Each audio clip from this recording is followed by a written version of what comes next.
because it helps maintain a healthy body and a healthy mind. Regular physical activity improves strength, endurance, flexibility, and overall physical health while also reducing the risk of illnesses and stress. It boosts energy, enhances focus and concentration, and promotes self-confidence and discipline.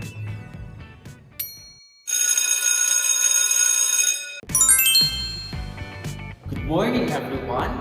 Before we start our lesson for this day, kindly stand up for a short prayer.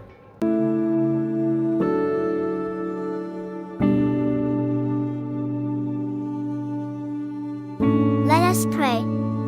Dear Heavenly Father, thank you for this wonderful day.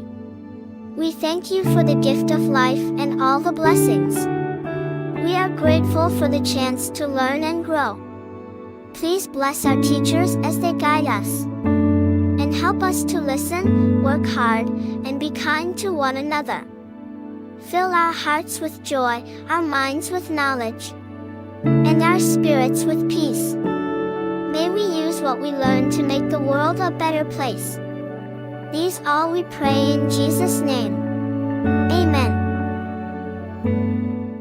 Okay, good morning, Saint Nicholas. How are you today?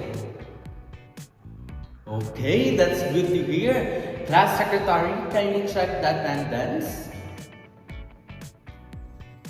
Very good, thank you. Before we proceed with our lesson for the day, let us recall first our classroom rules.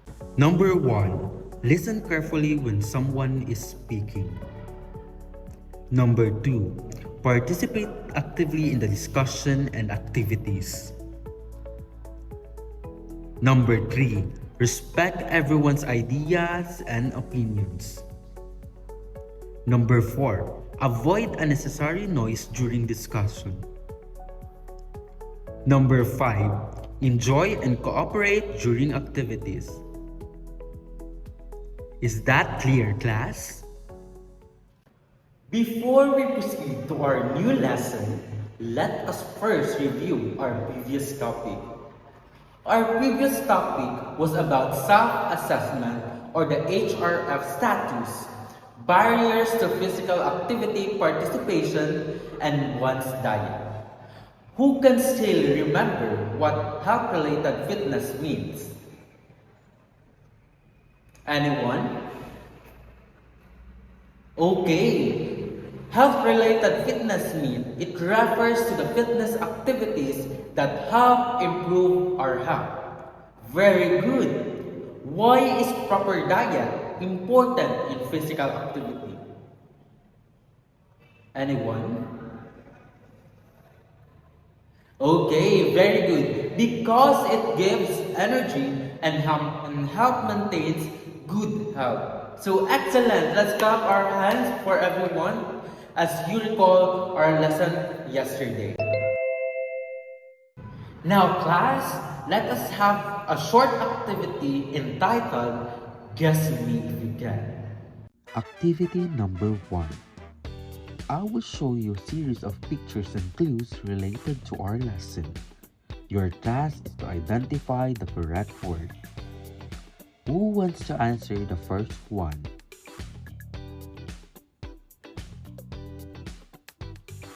Correct. It is frequency. How about the second one?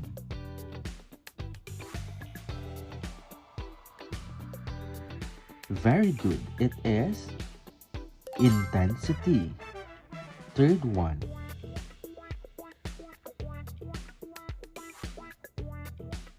Excellent. It is time. And the last one.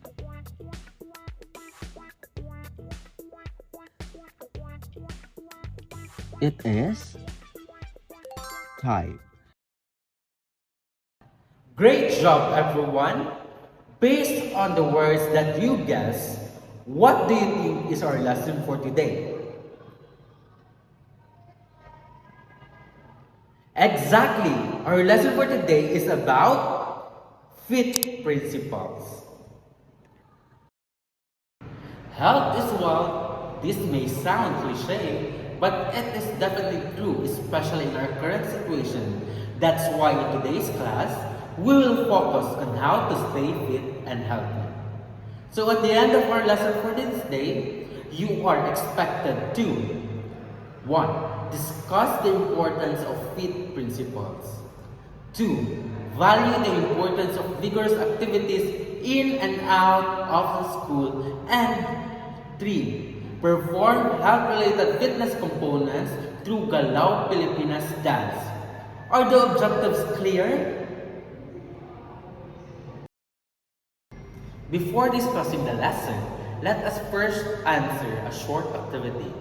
Get one whole sheet of paper. I will read the questions carefully and you are going to choose the correct answer. Timer starts now.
Now class, let me ask you a question.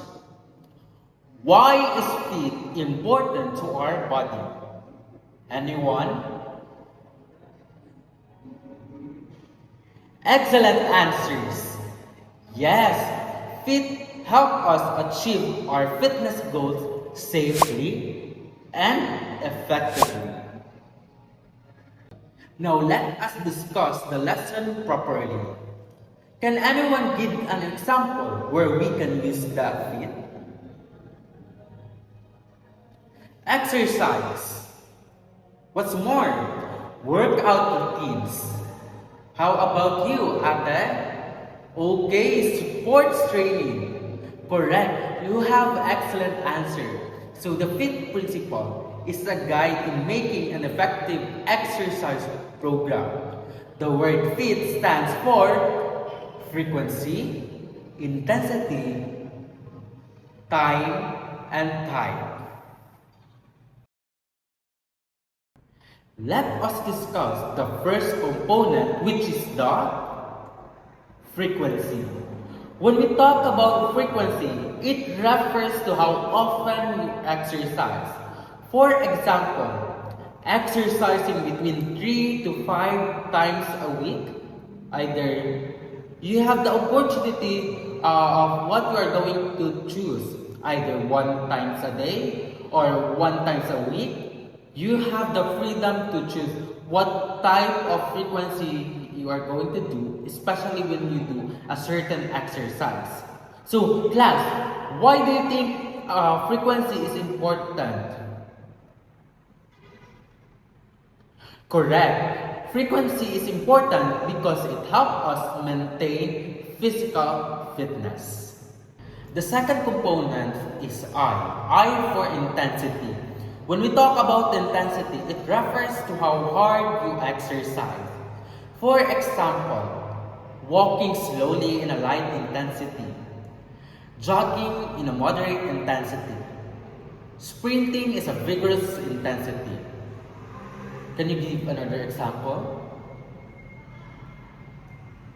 Correct. All of those belong to the component intensity.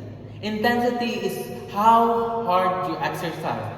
We have the light exercise, the moderate exercise, and the vigorous exercise. So, you as a person or you as a fitness instructor have the ability to choose what type of intensity you are going to choose. Especially, you are going to suit that certain intensity to your chosen exercise. Now, let us proceed to the third component, which is the time. Time refers to how long you exercise. Pag sinabi natin time, ito yung minimeasure natin kung ano kataas or how long or what period of time are we going to do that certain exercise. For example, pwede 30 minutes to 1 hour. Pero if you are beginner, pwede ka magsimula ng 10 minutes to 30 minutes. So, question, why is proper exercise time is important? Exactly. We need to have proper exercise time because to avoid over-exercising. Para rin to make sure that our body have enough rest among the things you do, especially when you do a certain exercise. Now, for the last component of the FIT principle, which is the time. When we talk about time, it refers to what kind of exercise we do. For example, aerobic exercise, strength training, or other exercises that really suits your capabilities. You need to make sure that that certain exercise really suit with your type of training, with your type of time, with your type of frequency in order to get the result you are needed. Class, have you ever noticed na kapag nagsisimula tayo mag-workout, mabilis tayo mapagod? Pero after a few weeks, parang mas madali na siya gawin. That happens because our body becomes stronger and more efficient. Pero minsan, kahit nag-workout ka pa rin, parang walang nagbabago sa katawan or timbang mo. This is where the FIT principle becomes important. First, you burn fewer calories. At first, kapag nag-exercise tayo, maraming calories ang naburn because hindi pa sanay ang katawan natin. Pero habang tumatagal, nasasanay ang body sa ginagawa nating exercises. Mas efficient na siya, meaning mas kaunting energy o calories na lang ang ginagamit. 2. Weight loss stalls. Another problem is called weight loss plateau or pag-stall ng weight loss. Minsan kahit nag-diet at nag-exercise ka, parang hindi na bumababa ang timbang mo. Why? Because when your body becomes smaller or lighter, it naturally burns fewer calories. Third, boredom sets in. Class, sino dito ang mabilis ma-bored kapag paulit-ulit ginagawa? Kapag same workout everyday for weeks or months, nakakasawa talaga. Kapag bored na tayo, nawawalan tayo ng motivation mag-exercise. Sometimes this can lead also to laziness, skipping workout, or even quitting exercise completely. That's why kailangan natin baguhin ang routine paminsan-minsan. We can change our workout by adjusting the FIT principle. Starting by frequency, magdagdag ng exercise days. From 3 days to 4 days a week. Intensity, gawing mas challenging ang workout from walking faster or adding running. Next time, dagdagan ang oras ng exercise from 20 minutes to 40 minutes. And the last one, changing the type. Subukan ang ibang exercise from jogging to dancing to yoga or strength training.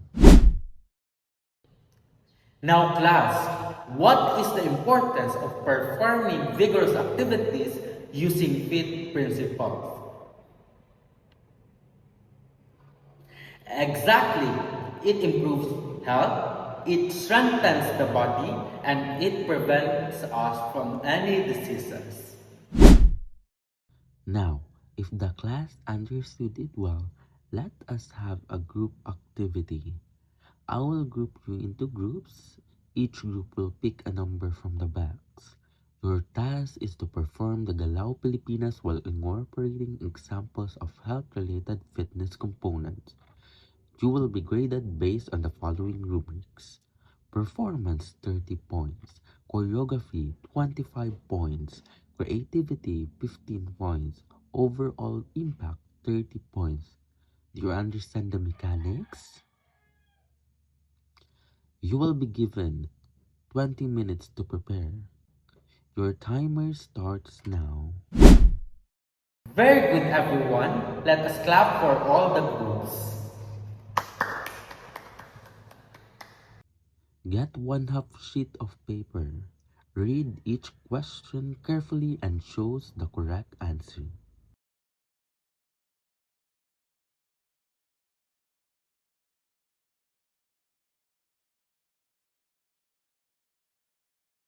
Pass your papers forward.